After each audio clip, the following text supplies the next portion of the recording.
এরে নবীর আশিকের যুবক ভালো করে বুঝো, ওই নবীর আদর্শ ধরে রাখো, সম্মান কমবে না। তুমি যেখানেই থাকো কোনো বাধা নাই। আজকে থেকে তওবা করে নাও, কয়দিন আর বাঁচবা জানা নাই। আল্লাহর কাছে তওবা করো, মনেরে বুঝাও রে মন, আমার মতো যুবক যদি নামাজ পড়ে স্কুলে পড়ে আমি কেন পারবো না? আজকে থেকে তওবা করে নিব, আর নামাজ ছাড়বা না, দাড়ি কাটবা না, বেপরদায় চলবা না, মা বাবাকে কষ্ট দিবা না, উলামায়ে কেরামের বিরুদ্ধাচরণ করবা না।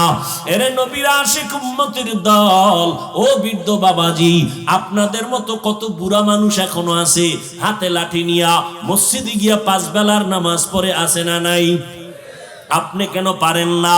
ও পর্দার আড়ালের আম্মা জান, এরে আম্মা জানেরা, আপনারা কত ধন্য মা, আপনারা নবীদের মায়ের মতো মা, সাহাবায়ে কেরামদের মায়ের মতো মা, হাফেজে কোরআনদের মায়ের মতো মা। আপনারা আয়েশা রাদিয়াল্লাহু তাআলা আনহার মতো নারী, খাদিজা রাদিয়াল্লাহু তাআলা আনহার মতো দামি নারী, আপনারা ফাতেমা রাদিয়াল্লাহু তাআলা আনহার মতো দামি নারী।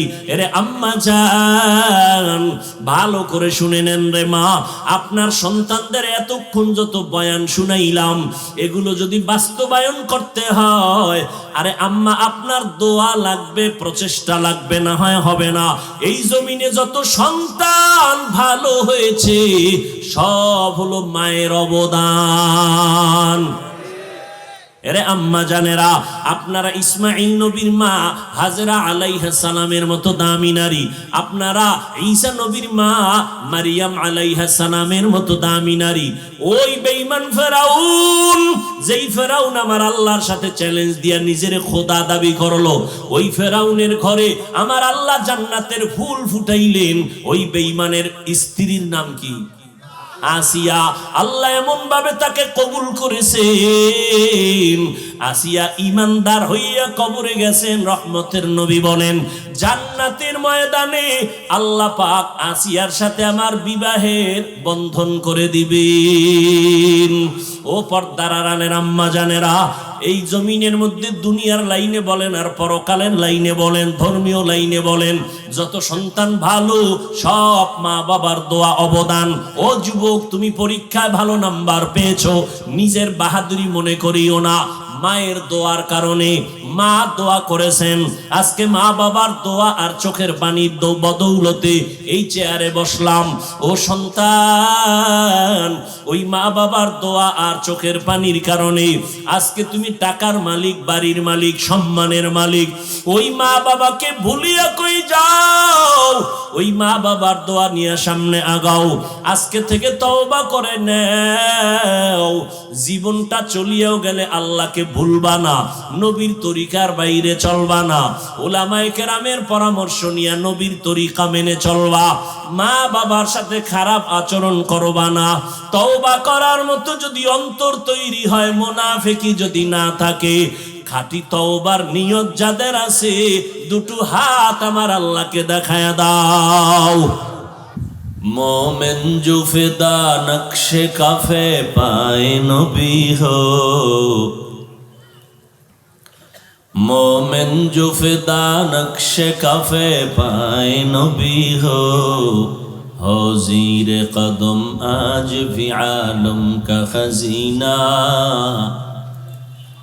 हो ज़ीर कदम आज भी आलम का खजीना। गर सुन्नते नबवी की करे पैरवी उम्मत, गर सुन्नते नबवी की करे पैरवी उम्मत, तूफान से निकल जाएगा फिर इसका सफीना,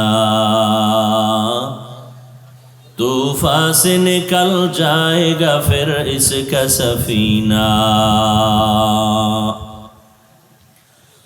आशिक हो बिरादर शहंशाह दो आलम, आशिक हो बिरादर शहंशाह दो आलम, मशको से ज़ियादा मुबारक जिसका पसीना, मिश्को से ज़ियादा मुबारक जिसका पसीना, कर दिल में तरफ हो मेरे आका का ज़ियारत, कर दिल में तरफ हो मेरे आका का ज़ियारत, एक आन में आए नबी दिखला दे मदीना, एक आन में आए नबी दिखला दे मदीना। সাহাবায়ে কেরামদের প্রশ্নের জবাবে সাহাবায়ে কেরামদের প্রশ্ন ছিল, কারা নবী আপনাকে মানে না বা অস্বীকার করে? নবীজি বললেন, যারা আমার ইতাআত করে, ইত্তেবা করে, আনুগত্য অনুসরণ করে, তারা জান্নাতে যাবে। তার মানে তারা নবীকে, কথা বলেন না কেন, মানে। বলেন তো বিপরীত কথাটা কি দাঁড়াবে? যারা নবীর অনুসরণ করে না, আনুগত্য করে না, তারা নবীকে মানে না। তো ফলাফল কি, জান্নাত না জাহান্নাম? কিন্তু আবার বলছি, খেয়াল করেন, নবীজি বললেন যারা আমার ইতাআত করে, ইত্তেবা করবে, অনুসরণ আনুগত্য করবে, তারা জান্নাতে যাবে। বিপরীত কথা দাঁড়ায়, যারা নবীর আনুগত্য বা অনুসরণ করে না, তারা জাহান্নামে যাবে। কিন্তু নবী এটা বলেন নাই। নবী এই কথা, নবী বলেছেন যারা আমার আনুগত্য করে, অনুসরণ করে, তারা জান্নাতে যাবে। যারা অনুসরণ করে না, তারা জাহান্নামে যাবে, নবী এ কথা বলেন নাই। কি বলছেন? ওয়ামান আসানি ফাকাদ আওয়া, যারা আমার বিরোধিতা করে, তারা জাহান্নামে যাবে। তাহলে নবীজির অনুসরণ না করা আর বিরোধিতা করা দুইটা ভিন্ন। কেমন ভিন্ন? যারা নবীর অনুসরণ আনুগত্য করে না, এরা দুই দল। যারা নবীর আনুগত্য বা অনুসরণ করে না, তারা কয় দল? এক দল আগ্রহী আর এক দল বিদ্রোহী। এক দল, আর কথা বলবেন, একেবারে বয়ানটা ছেড়ে চলে যাব। একটা কথা আজীবন মনে রাখবেন, বক্তার বক্তব্য বা বয়ান ভালো হওয়া না হওয়া, এ বক্তার এলেম আর আমলের কোনো বাহাদুরি নেই। বরং বক্তার আলোচনা ভালো হওয়া খারাপ হওয়াটা নির্ভর করে শ্রোতাদের অন্তরের কলবের আকর্ষণের উপর। অতএব যদি কিছু খারাপ হয়, যে আল্লাহ না করুন, আপনাদের অন্তর খারাপ এজন্য হবে, আপনাদের আকর্ষণ নষ্ট সেজন্য হবে। আর যদি আপনাদের ইখলাস, মোহাব্বত, দোয়া সব ঠিক থাকে, এক হাতে তালি বাজে না, বিনা বাতাসে পানি নাড়াচাড়া করে না, যত বড় এলেমওয়ালা হোক, কথার মধ্যে মজা, মোহাব্বত বাড়ার পেছনে একমাত্র ফোকাস সামনের শ্রোতাদের অন্তরের আকর্ষণ। আল্লাহ সবাইকে কবুল করেন।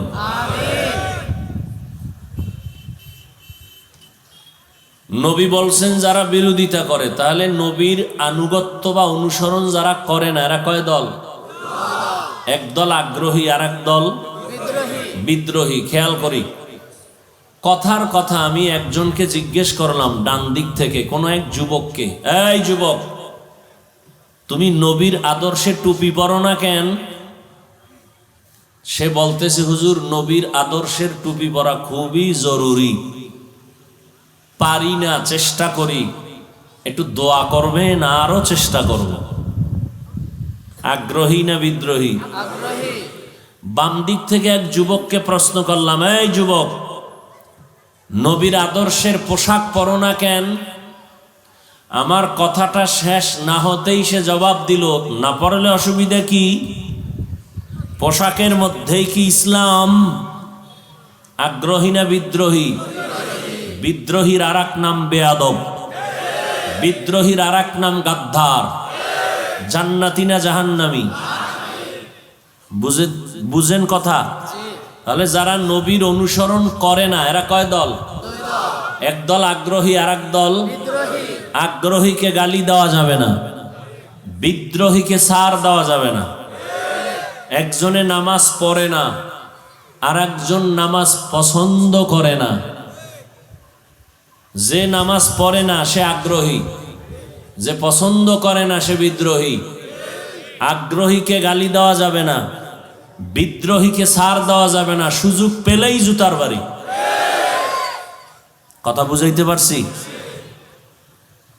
অতএব যে নবীর অনুসরণ করে না তাকে জাহান্নামী বলা যাবে না। আগে বুঝতে হবে সে আগ্রহী না বিদ্রোহী। নবী তার ব্যাপারে বলেছেন জাহান্নামী যে অমান আসানি, যে বিরুদ্ধাচরণ করে। একজনে পর্দা করে না, আর একজন পর্দা পছন্দ করে না, ব্যবধান আছে না নেই? একজনে ইসলামের রাজনীতি করে না, আর একজনে কোরআনের বর্ণনা করা রাজনীতি পছন্দ করে না, আছে না নাই? আপনারা কি মনে করেন আল্লাহর কোরআন তথা ইসলামে পৃথিবীর সব বিষয়ের সমাধান আছে, কিন্তু একদিক থেকে কোরআন শরীফ দুর্বল, রাষ্ট্রীয় ব্যাপারে কোরআনের মধ্যে সমাধান নাই? এই দিক থেকে কোরআন শরীফ দুর্বল। কেন বলেন কোরআনে রাজনীতি নাই? কেন বলেন? হ্যাঁ, আপনি যে নাপাক রাজনীতি করেন সেটা কোরআনে নাই। আপনি যে পেটের ধান্দা করেন আর মানুষের উপরে জুলুম করেন সেটা ইসলামে নাই। ইসলামে কি রাজনীতি আছে? রাজনীতির সূরা আছে, যদিও রাজনীতির নামে নাই। ভিতরে ঢুকবেন সব রাজনীতির বয়ান। ইউসুফ জুলাইখার নাম শুনছেন? কথা বলেন না কেন? আমাকে কোরআন শরীফ দেন আর আপনারা বাংলা কোরআন ধরেন, আমি তর্জমা করব পয়েন্টে পয়েন্টে রাষ্ট্রনীতির বয়ান। কি যারা বুঝেন তারা না মানলেও সমর্থন করেন যে ঠিক বলছি না ব্যাঠিক। সুলাইমান বিলকিসের ঘটনা জানেন? কোরআনে আছে সব রাজনীতির বয়ান। অতএব যদি কেউ বলে কোরআনে রাজনীতি নাই, তার মানে সে বুঝাইলো যে কোরআন সব দিক থেকে কমপ্লিট, এক দিক থেকে দুর্বল। আমরা কি দুর্বল কোরআন মানি? আমাদের ইসলাম কি দুর্বল? আল্লাহ সব ভাইকে হেদায়াত দান করেন। একজনে কোরআনের রাজনীতি করে না, আর একজন পছন্দ করে না। একজন আগ্রহী আর একজন বিদ্রোহীর এক নাম কি বলছি? বেয়াদব, গাদ্দার। পরিণাম ফল জান্নাত না জাহান্নাম? জান্নাতে যেতে পারে ঈমান থাকলে, তবে ফিডা খাওয়ার পর, এর আগে না। আল্লাহ হেদায়াত দান করুন। রাগ করতেছেন? ভুল বললে দাঁড়ায় যাবেন যে হাফিজ ভাই আপনার কথাটা কোরআন সুন্নাহর বিরোধী, কানে ধরে তওবা করুন। ভুল করাটা মারাত্মক না, ভুল স্বীকার না করাটা মারাত্মক। আল্লাহ সবাইকে বুঝার তৌফিক দান করেন। হাদিস নিয়ে কিছু কথা বললাম, এবার আসি আয়াতের উপরে। যে আয়াত আমি পড়েছি আপনারা সবাই আয়াতটা কোরআন শরীফ পড়তে না জানলেও মুখস্থ শুনতে শুনতে হয়ে গেছে, পরিচিত আয়াত। ওয়ামা আরসালনাকা ইল্লা রাহমাতাল লিল আলামিন। এই মনিটরের সাউন্ড বাড়াও। আল্লাহ কি বললেন? হে পয়গম্বর, আমি আপনাকে দুনিয়া নামক গ্রহের মধ্যে আপনাকে পাঠাই নাই। হ্যাঁ, পাঠিয়েছি জগৎ সমূহের জন্য রহমত হিসেবে। আচ্ছা, ডাইরেক্ট বললেই তো হইতো। পাঠাই নাই, হ্যাঁ পাঠাইছি, ঘুরাইয়া বললেন কেন? ফাইলুল হাকিম লা ইয়াখলু আনিল হিকমাহ। হাকিমের কোনো কাজ হিকমত থেকে খালি না। এই আপনারা কি কিছুক্ষণ সময় দিবেন?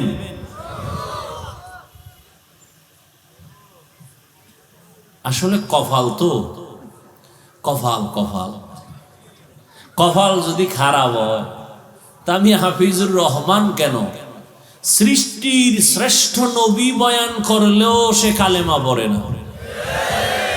দুই একটা বেঈমানের নাম জানেন তো? কোন তো? এই পয়েন্টটা মনে রাখবেন, পারলে ঘরের দরজায় টানায় রাখবেন। কপাল যদি খারাপ হয়, দুনিয়ার সব আলেম কেন রহমাতুল্লিল আলামিনের বয়ানেও কালেমা, আর কপাল যদি খুলে যায় তাহলে রসুলকে জবাই করতে এসেও কালেমা পড়ে। নাম কন্তকে এবার বুঝেননি কপালের দাম কত? বড় কঠিন জিনিস।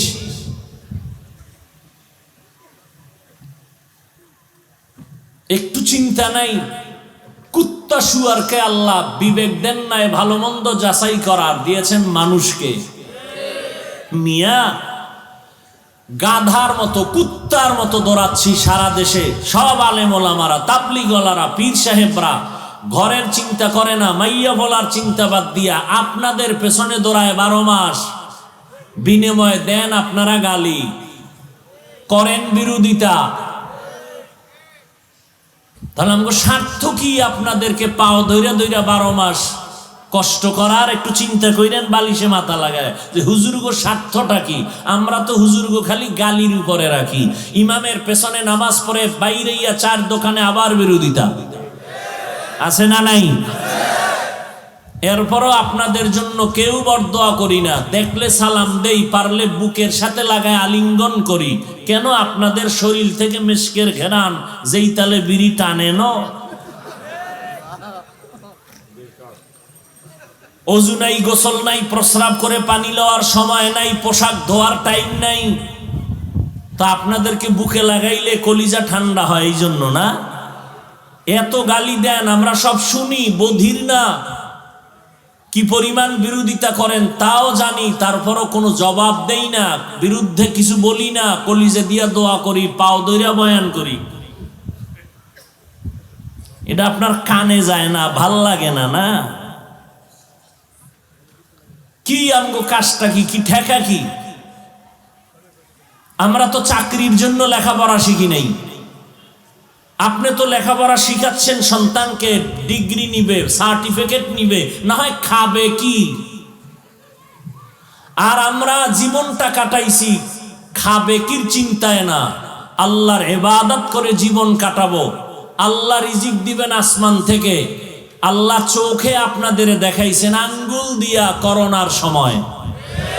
স্কুল বন্ধ, কলেজ বন্ধ, ভার্সিটি বন্ধ, কি বলে ব্যবসা বন্ধ, চাকরি বন্ধ, সব কিছু বন্ধ হয়ে গেল। রাস্তাঘাট, গাড়ি, ট্রেন, আল্লাহর 1000 কোটি শুকর, একটা কোরআনের মাদ্রাসাও বন্ধ হয় নাই। কোন হুজুর না খাইয়া ভিক্ষা করছে, মাইয়া বলালো কি খামু, টাকা দাও। কিছু নেমক হারাম মুসলমান ইসলামের ব্যানার লাগায় কয় আমরা মাদ্রাসাওয়ালারা ভিক্ষা করে খাই। আমি বলি তোমার মতো জালেম আর ডাকাত জমিনে আর নাই। আল্লাহ চোখের সামনে দেখাইলেন, বাবাই মারা গেছে করোনায়, ছেলেরা বাবার লাশটা মানুষের টাকা দিয়ে ঘর থেকে নামায়া রাস্তায় ফালায়া, দরজা বন্ধ। জানাজা হইল না কুত্তায় খাইলো, খবর নিল না। আমার দেশের সব টুপিওয়ালারা শত শত করোনার লাশ ধরে কাঁধে নিয়া গোসল করাইয়া, কাফন পরাইয়া, জানাজা পড়াইয়া দাফন করলো। একজন হুজুরও করোনায় মরে নাই।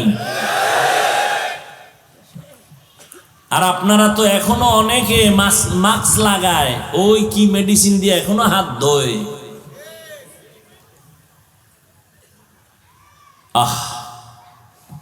চিন্তা করেন, মানুষ তো হইলেন।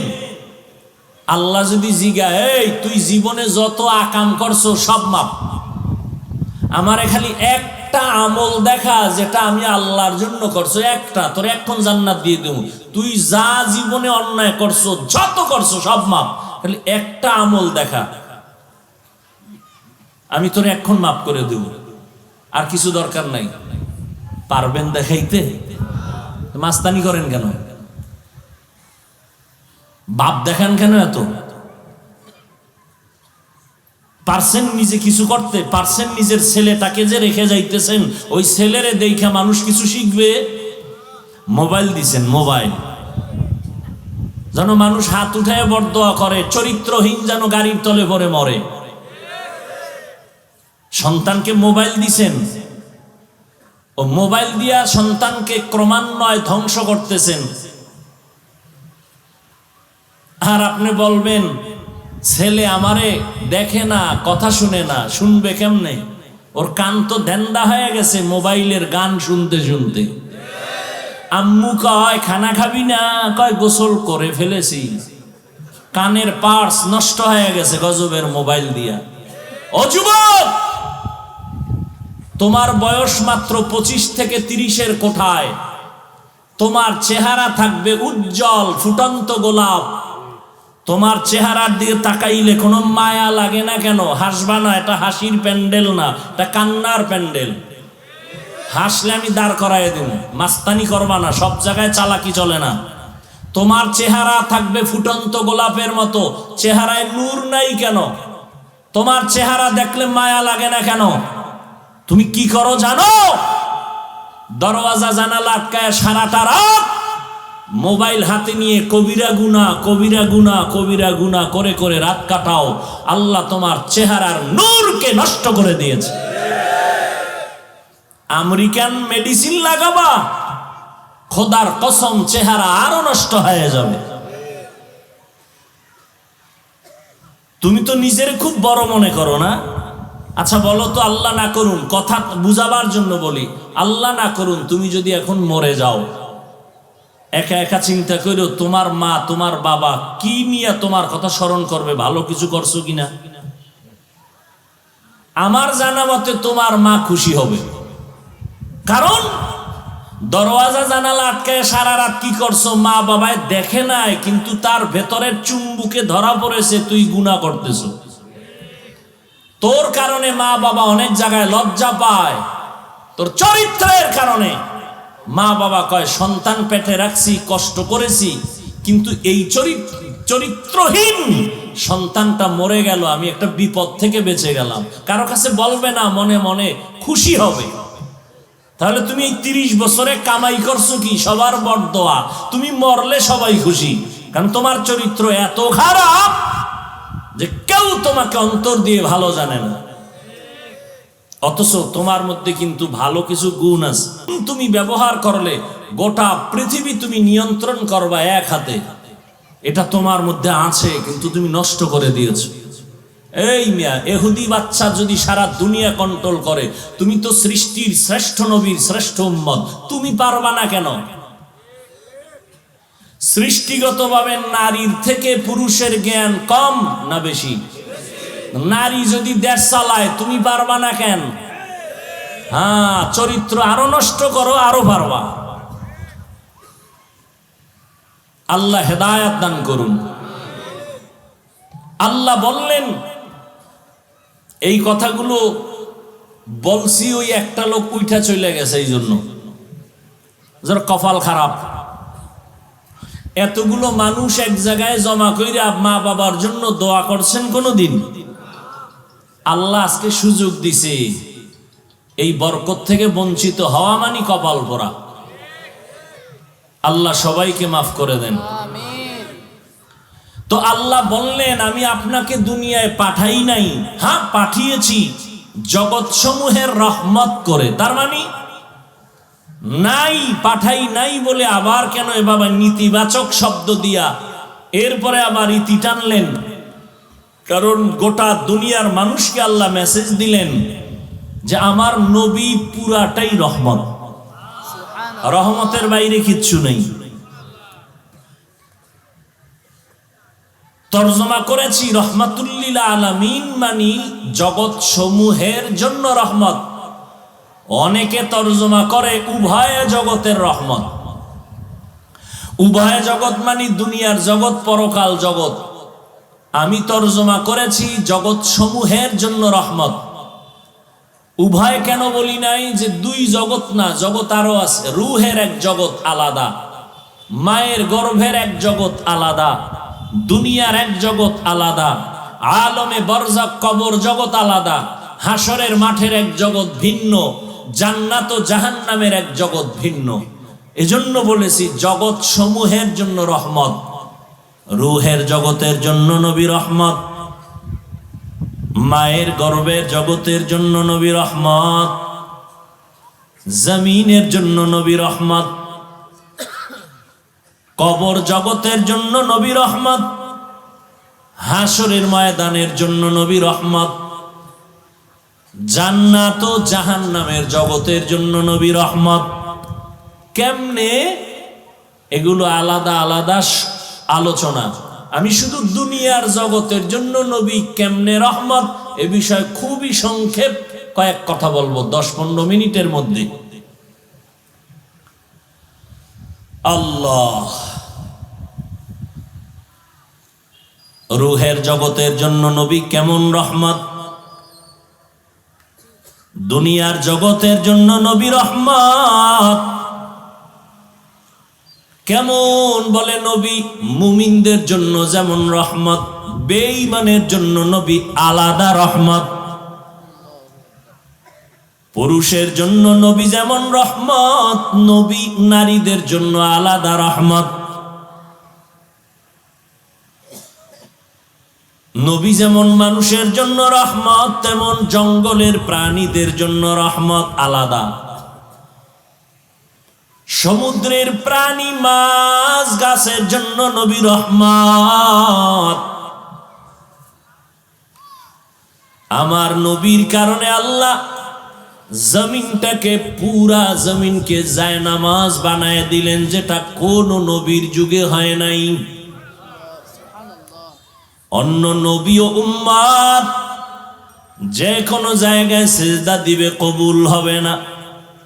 আল্লাহ বলেন, ও পয়গম্বর, আপনার উম্মতের জন্য আমি সুযোগ দিয়ে দিলাম, জমিনের যে কোন স্থানে আপনার উম্মত নামাজে দাঁড়াবে, সেখানেই আমি কবুল করে নিব।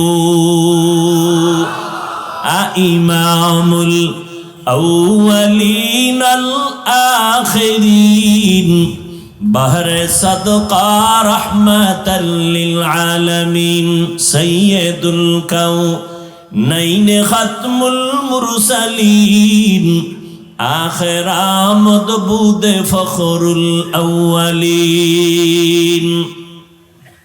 জমিন আমার নবীর কারণে নামাজের জায়নামাজ বানায় দিলেন। নবীর কারণে। নবীর মনটা ছোট, কারণ কি? অন্য নবীর উম্মত সহ তাদের হায়াত অনেক বড়, আমার উম্মতের হায়াত খুবই কম। আমার উম্মতে অল্প হায়াতে তো নেক কোথায় পাবে? আল্লাহ বলেন, ও নবী জানায় দেন, আপনার উম্মত যদি এক রাত ঠিক মতো ইবাদতে কাটায়, অন্য নবীর উম্মত লাগাতার 1000 মাস যদি ইবাদত করে যা পাবে, আমি আপনার বরকতে আপনার উম্মতের এক রাতে তার থেকে বেশি দিয়া দিব। আতিনা ফি দারে দুনিয়া না হাসান, আতিনা ফি দারে উকবানা হাসান, ইয়া গিয়াসাল মুস্তাগীসিন আহদিনা লাফতিখারা বিল উলুমে ওয়াল গিনা। এত কিছু পাইলাম কার কারণে বলেন? কপাল খারাপ, সেই নবীরে চিনি না। যদি চিন্তারে যুবক, আমার নবীর মতো দামি আর কেউ স্বীকার করেননি। নবীর মতো শ্রেষ্ঠ কোন বৈজ্ঞানিক, কোন দার্শনিক, কোন মুফতি, কোন মুহাদ্দিস, কোন বক্তা ছিল? আছে? আসবে? আমার নবীর আদর্শের মতো দামি কোন আদর্শ কোথাও আছে? যদি থাকে বলো, আমি নবীরটা বাদ দিয়ে সেটা নিব। আছে? নাই তো নাই। এই ক্ষেত্রে এই জবাবটাই প্রযোজ্য। পৃথিবীতে যত আদর্শ আসছে অনেকে নিজে নিজে আদর্শ বানায় বাজারে বিক্রি করছে। আব্রাহাম লিঙ্কনের আদর্শ, মাও সেতুনের আদর্শ, লেনিনের আদর্শ, কার্ল মার্কসের আদর্শ।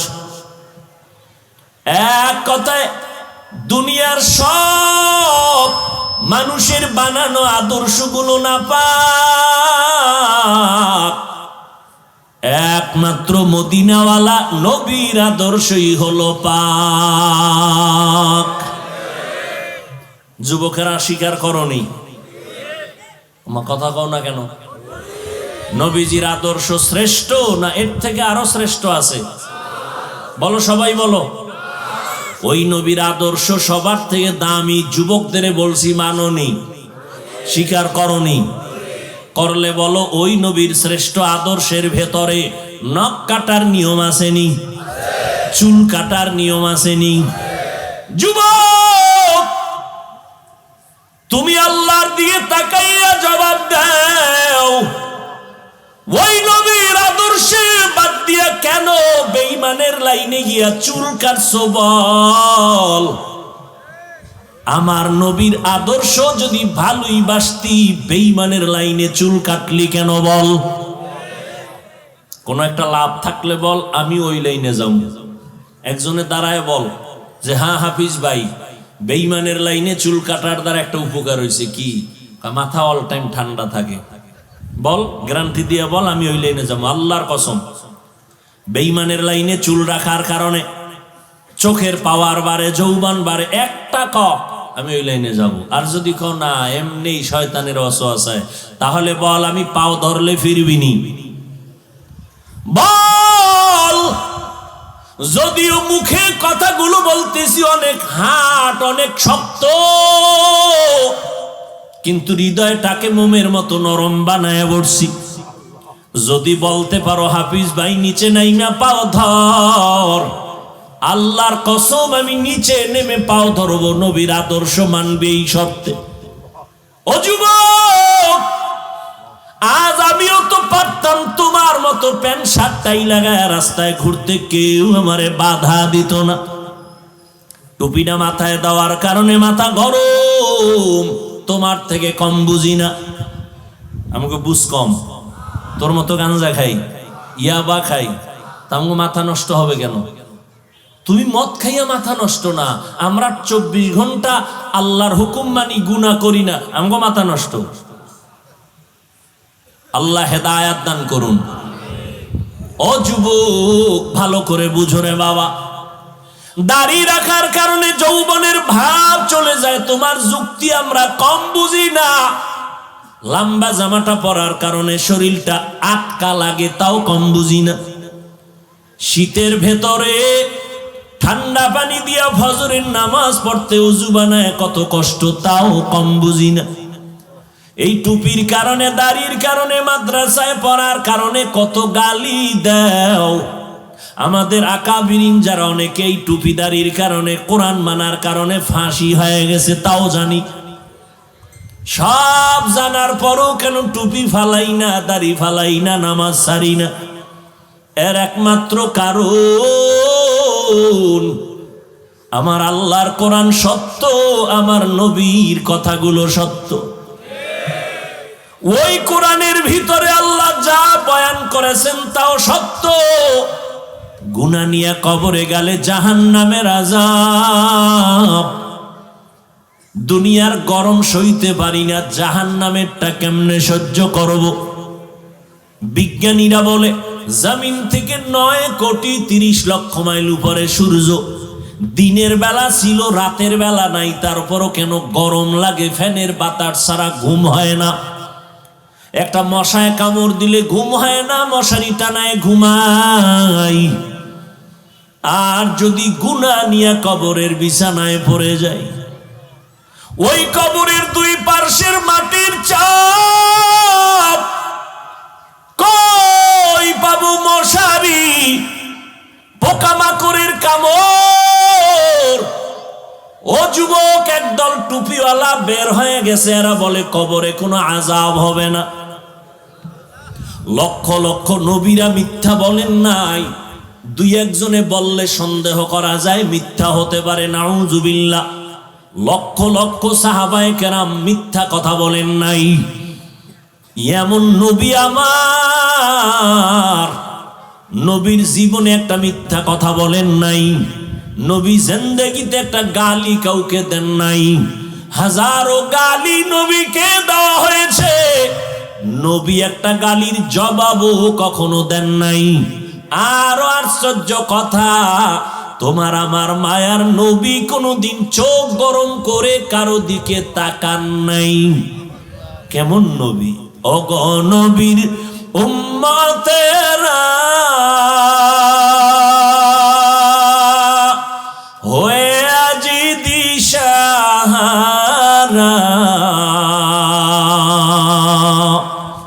কোরআন হাদিসের চলো যখন যাহা চায় মনে, নবী বিনে কে তারাবে পুলসিরাত মিজানে, নবী বিনে কে তারাবে পুলসিরাত মিজানে। নবী আমার জীবন ভরে দিনের লাগি কষ্ট করে, দান দান শহীদ করিলেন ওহুদেরই ময়দানে, নবী বিনে কে তারাবে পুলসিরাত মিজানে, নবী বিনে কে তারাবে পুলসিরাত মিজানে। নবীর মায়া নাই কি তোমার,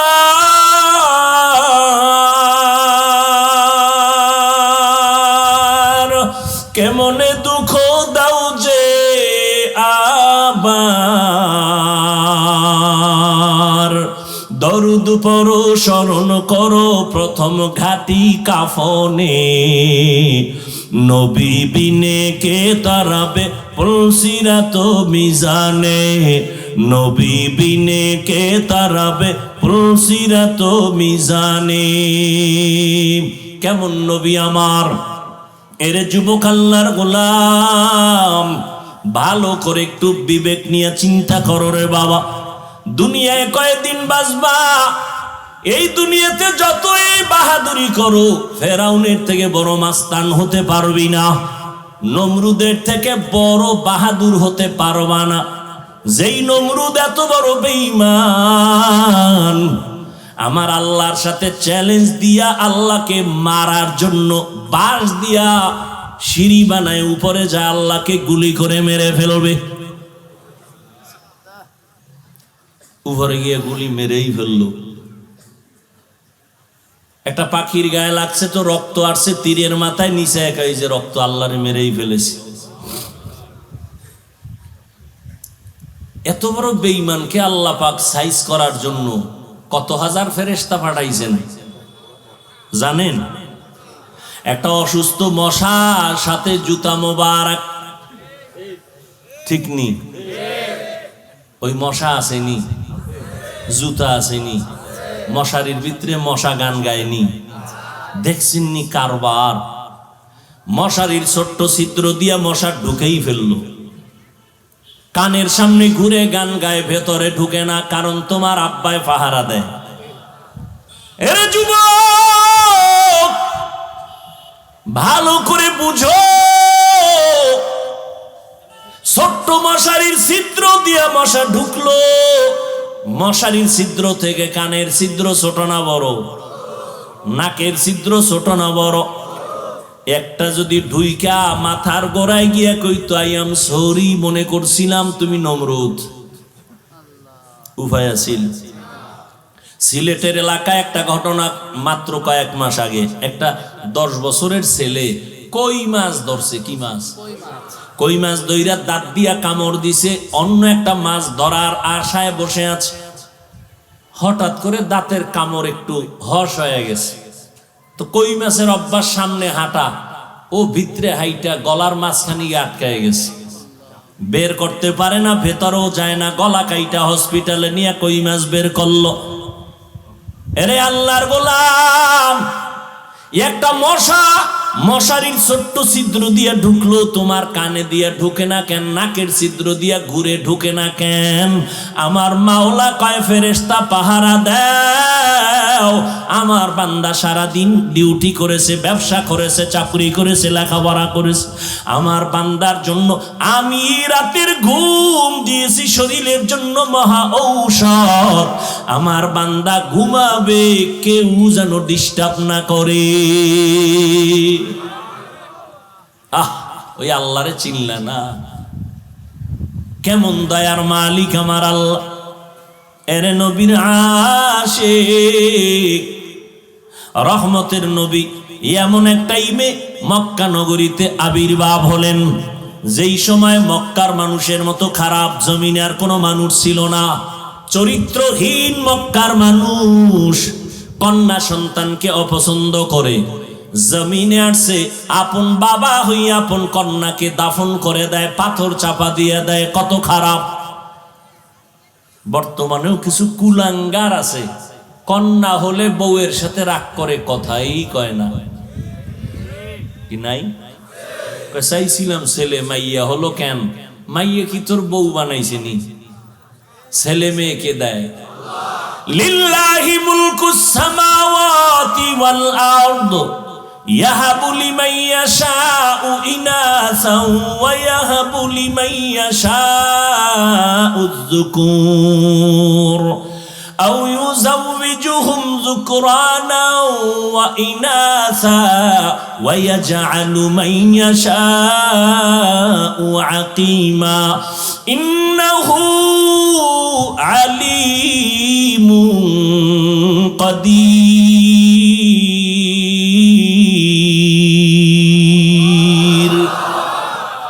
আল্লাহ তাআলা বলেন, আসমান জমিনের মালিক আমি আল্লাহ।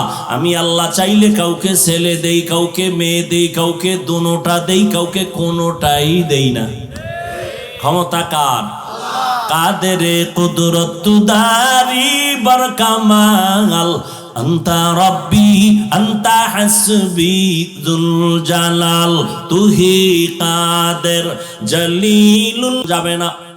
قال النبي صلى الله عليه وآله وسلم تركت فيكم أمرين لن تضلوا ما تمسكتم بهما কিতাব আল্লাহ ওয়া সুন্নাত রাসূলি।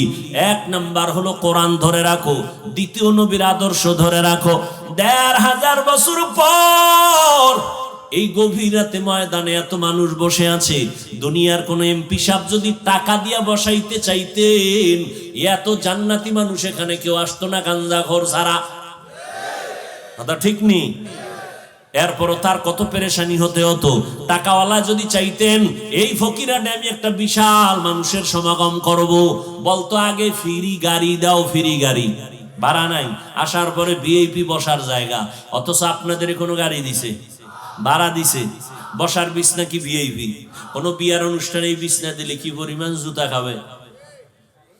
অথচ আপনাদের অন্তরে কোনো কষ্ট নেই।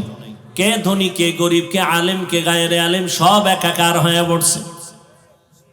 আবার এতগুলো মানুষকে নিয়ন্ত্রণের জন্য কত পুলিশ লাগতো, অথচ আজ এই বেহেশতের বাগানটাকে নিয়ন্ত্রণের জন্য কোনো পুলিশ লাগেনি, র্যাব লাগেনি। কেমনে এগুলো সম্ভব? একমাত্র কারণ আমার রহমাতুল লিল আলামিনের আদর্শ মানার কারণেই সম্ভব। এরে নবীর আশিকের যুবক, ভালো করে বুঝো, ওই নবীর আদর্শ ধরে রাখো, সম্মান কমবে না। তুমি যেখানেই থাকো কোনো বাধা নাই। আজকে থেকে তওবা করে নাও, কয়দিন আর বাঁচবা জানা নাই। আল্লাহর কাছে তওবা করো, মনেরে বুঝাও রে মন, আমার মতো যুবক যদি নামাজ পড়ে, স্কুলে পড়ে, আমি কেন পারবো না? আজকে থেকে তওবা করে নিব, আর নামাজ ছাড়বা না, দাড়ি কাটবা না, বেপরদায় চলবা না, মা বাবাকে কষ্ট দিবা না, উলামায়ে কেরামের বিরুদ্ধাচরণ করবা না। এরে নবীর আশিক উম্মতের দল, ও বৃদ্ধ বাবাজি, আপনাদের মতো কত বুড়া মানুষ এখনো আছে, হাতে লাঠি নিয়া মসজিদে গিয়া 5 বেলার নামাজ পড়ে, আছে না নাই? আপনি কেন পারেন না?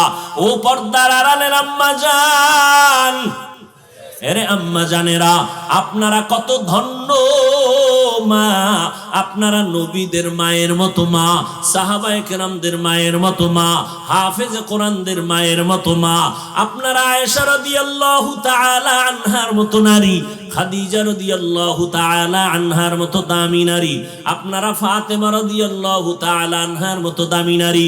এরে আম্মা জান, ভালো করে শুনে নেন রে মা, আপনার সন্তানদের এতক্ষণ যত বয়ান শুনাইলাম, এগুলো যদি বাস্তবায়ন করতে হয়, আরে আম্মা আপনার দোয়া লাগবে, প্রচেষ্টা লাগবে, না হয় হবে না। এই জমিনে যত সন্তান ভালো হয়েছে সব হলো মায়ের অবদান। এরে আম্মা জানেরা, আপনারা ইসমাঈল নবীর মা হাজরা আলাইহিস সালামের মতো দামি নারী, আপনারা ঈসা নবীর মা মারিয়াম আলাইহিস সালামের মতো দামি নারী। ওই বেঈমান ফেরাউন, যেই ফেরাউন আমার আল্লাহর সাথে চ্যালেঞ্জ দিয়া নিজের খোদা দাবি করলো, ওই ফেরাউনের ঘরে আমার আল্লাহ জান্নাতের ফুল ফুটাইলেন। ওই বেঈমানের স্ত্রীর নাম কি? আসিয়া। আল্লাহ এমন ভাবে তাকে কবুল করেছেন, আসিয়া ইমানদার হইয়া কবরে গেছেন। রহমতের নবী বলেন, জান্নাতের ময়দানে আল্লাহ পাক আসিয়ার সাথে আমার বিবাহের বন্ধন করে দিবেন। ও পর্দার আড়ালের আম্মা জানেরা, এই জমিনের মধ্যে দুনিয়ার লাইনে বলেন আর পরকালের লাইনে বলেন, ধর্মীয় লাইনে বলেন, যত সন্তান ভালো সব মা বাবার দোয়া অবদান। ও যুবক, তুমি পরীক্ষায় ভালো নাম্বার পেয়েছো, নিজের বাহাদুরি মনে করিও না, মায়ের দোয়ার কারণে। মা দোয়া করেছেন, আজকে মা বাবার দোয়া আর চোখের পানির বদৌলতে এই চেয়ারে বসলাম। ও সন্তান, ওই মা বাবার দোয়া আর চোখের পানির কারণে আজকে তুমি টাকার মালিক, বাড়ির মালিক, সম্মানের মালিক। ওই মা বাবাকে ভুলিয়া কই যাও, ওই মা বাবার দোয়া নিয়ে সামনে আগাও। আজকে থেকে তওবা করে নাও, জীবনটা চলিয়েও গেলে আল্লাহকে ভুলবা না, নবীর তরিকার বাইরে চলবা না, উলামায়ে কেরামের পরামর্শ নিয়ে নবীর তরিকা মেনে চলবা, মা বাবার সাথে খারাপ আচরণ করবা না।